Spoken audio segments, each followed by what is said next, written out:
Hey, everybody. My name is Jason. I am 55 years old, and at 52, I was diagnosed with prostate cancer that had metastasized to my spine. And on this channel, we talk about it, though we haven't for a while.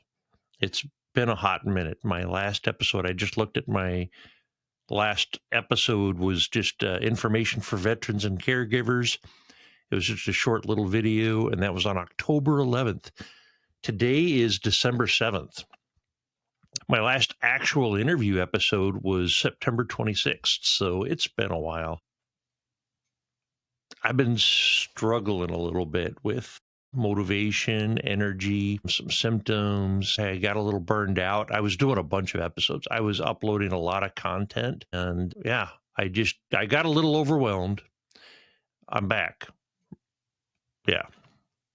That's what I want to say. Yeah, so I got something new. I got something new to talk about, but I'm going to save it to the end. And not as a gimmick. It's just I've got so much stuff to talk about, and I want to end on a good note. So stick around to the end. This is going to be cool. It has to do with my mom. A new job. Last time we talked, I was switching jobs. The new job, man, it's going so well.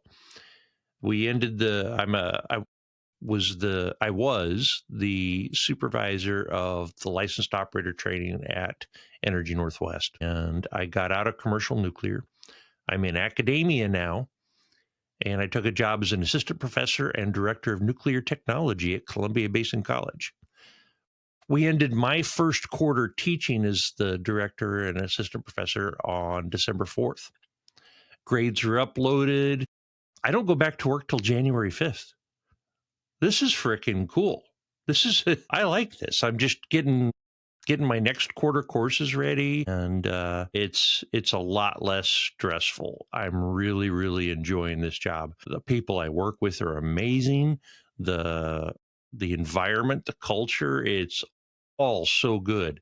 And working with students, holy smokes, it's absolutely rewarding. And I just kind of dove headfirst into that and put this aside for a while. So I was kind of balancing my job fulfillment with my exhaustion, and I put all my energy into that. So I apologize for the break, but the new job is really, really going well. But even though the job was going well, I was running out of steam. I've been very physically and mentally tired.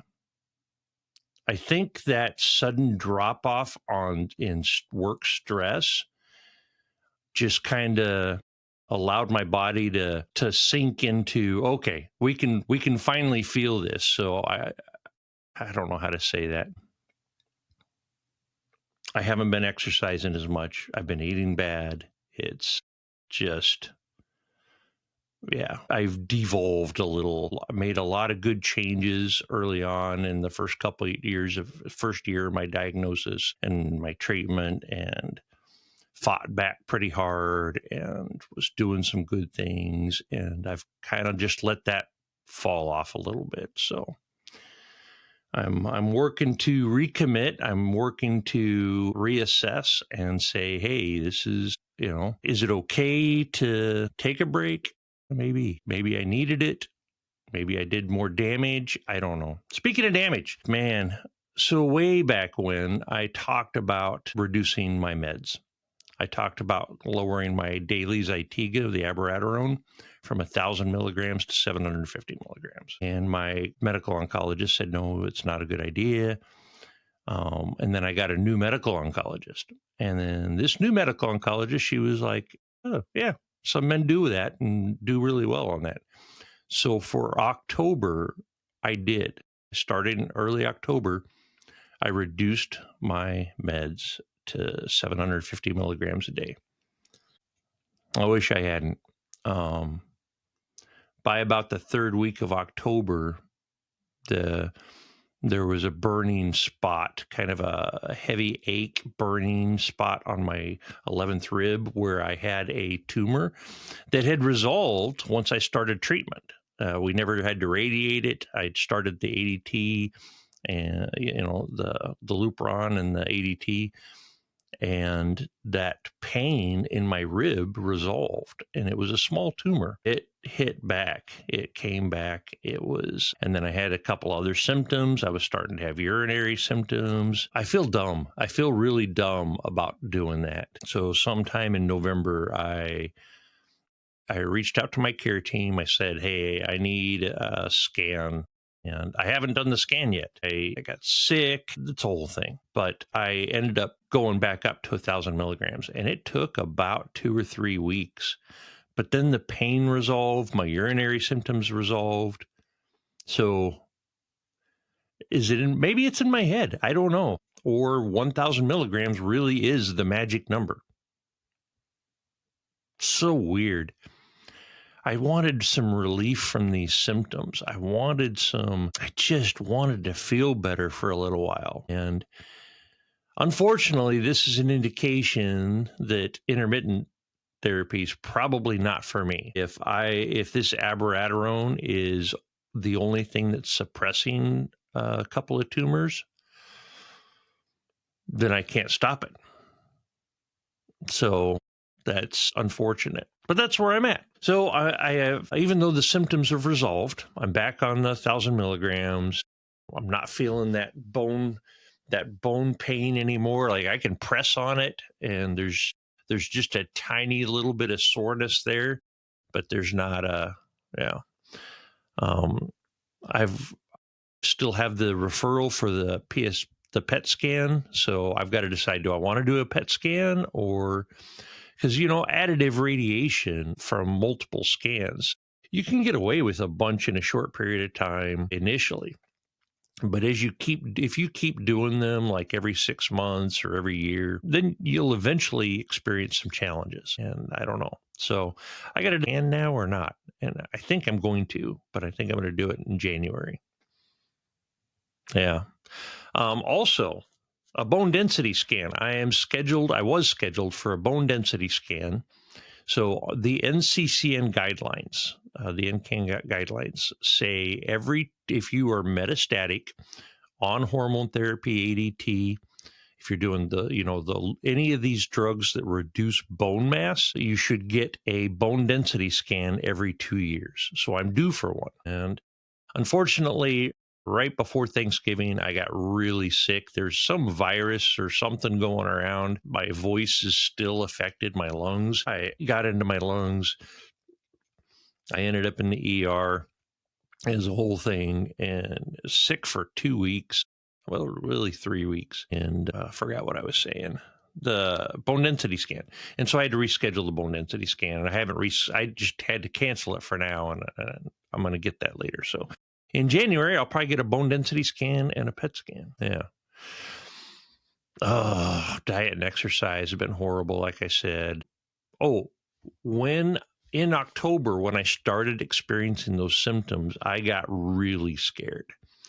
And I ordered a PSA on my own, just out of pocket. They're like 60, 70, 75 bucks, something like that. And I got a couple of lab tests, including PSA. And I just went and did those on my own. My PSA was still undetectable. So I don't know what that means. What does that mean?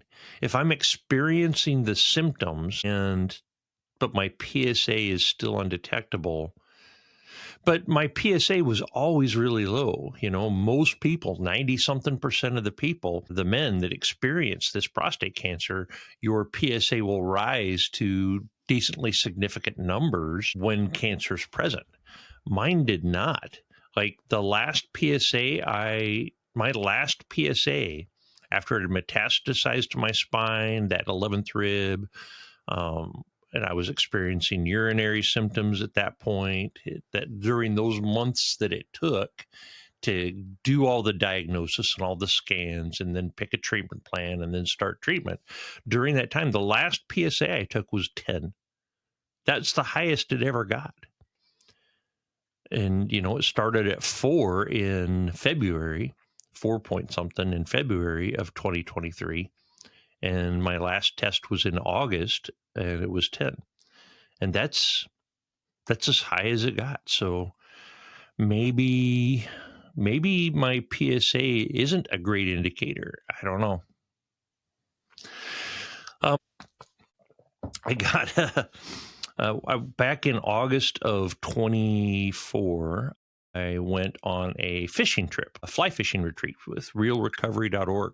If you haven't done that, REEL recovery.org, strongly recommend it. They take men with cancer who have or had, you don't have to have active cancer. You just have had to gone through this cancer experience. They take you out on a fly fishing trip. All you got to do is your travel. They cover lodging, they cover food, they cover tools, materials, they teach you. And you're going to be with other men that have had cancer, and they're going to show you the ropes. And they do these breakout sessions. It's a support group based experience, and it's fantastic. So on that, I met a friend, Stephen Marks. He lives down in Oregon, and we keep in touch. We were playing chess for a long time, and his journey has been a pretty rough struggle. Even when in 2024, when we were down there, he had become castrate resistant and was looking at the next treatments and was doing, but not a lot of success. His cancer is very aggressive, but he's so positive. He's such a good person. And he was getting ready to start Pluvicto. And so I grabbed my son and we got in the car, and we went down for a weekend, and we went and visited Mark. Had a great time. It was a great visit.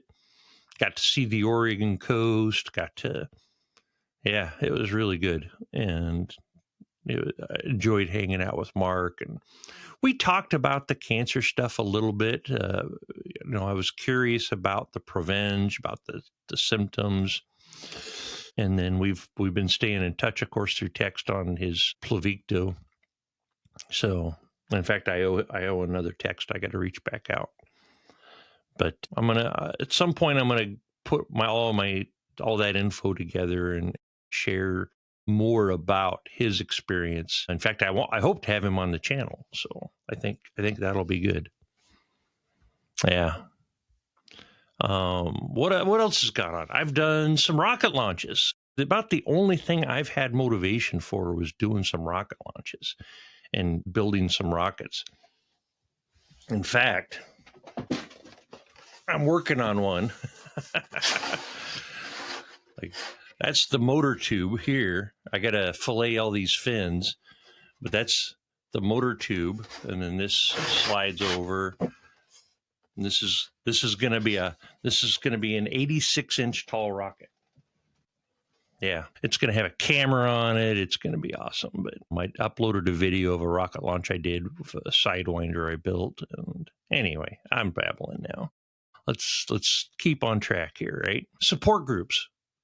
I found out that there is a local support group here in the Tri-Cities for prostate cancer. They meet virtually.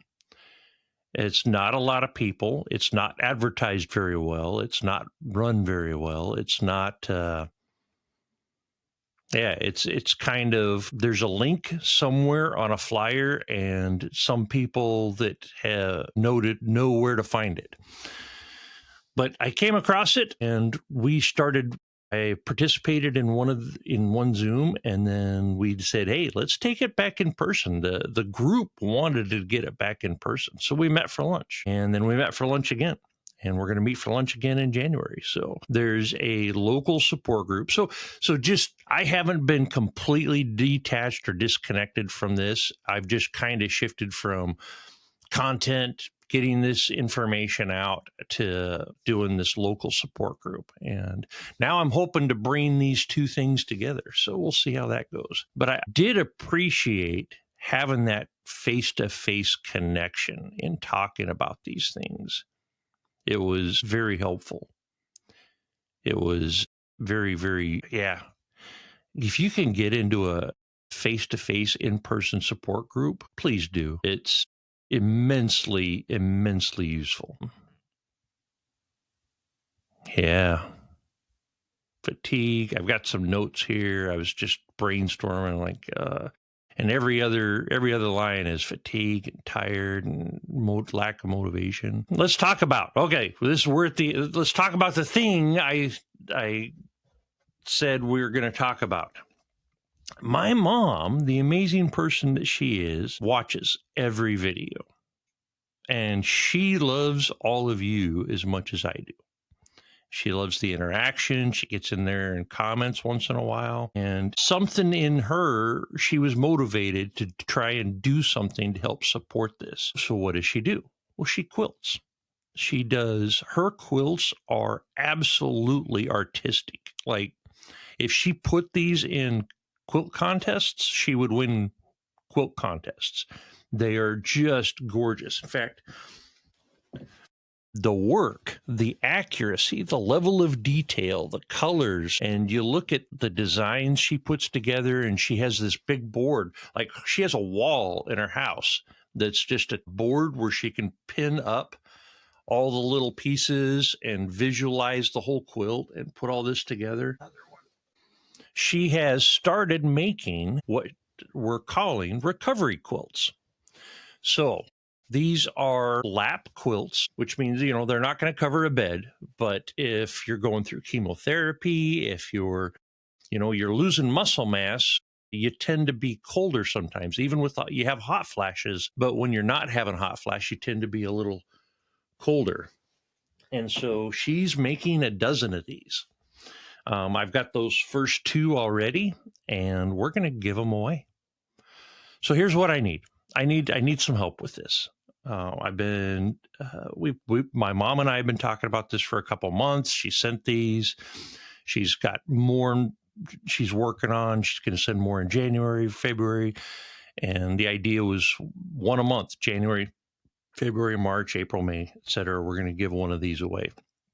And we've been talking about, how do we do this? What does we want them to go? There's a randomness aspect, and then there's a gratitude aspect. And so we were thinking, how do we want to get these out there? Where I've landed right now, and this might change later on, but where I've landed, at least for these first few, one in January, one in February, what I want to do is I want to give these first 2 away to men that I have interviewed on this channel. So what I need from you is, in the comments, just nominate somebody. Who do you think, from all the videos, from all the interviews, please nominate somebody. And you can nominate yourself. I don't, that's fine. Nominate yourself, nominate somebody else, nominate a guest for one of these recovery quilts. The only rule to this is I'm off limits and my brother's off limits. We've already got quilts. We've got full quilts. I love having a mom that quilts. We had some gorgeous quilts. So I'm off limits. My brother's off limits. Please nominate somebody. And what's going to happen is, in January, I'm going to go through the comments. I'm going to tally up the nominations and make an announcement and say, hey, this is who's getting the January quilt. The recovery quilts. Isn't that cool? I think that's cool. That's got my mood up a little bit. That's got me a little more excited than I've been lately. So, yeah, I think this is good. Let's see. Yeah. A couple of you have reached out saying, hey, I haven't heard from you in a while. I am okay. I got overwhelmed. I took a break. All right. But I'm doing okay. And I appreciate you. Yeah. Let's end it there. I love you all.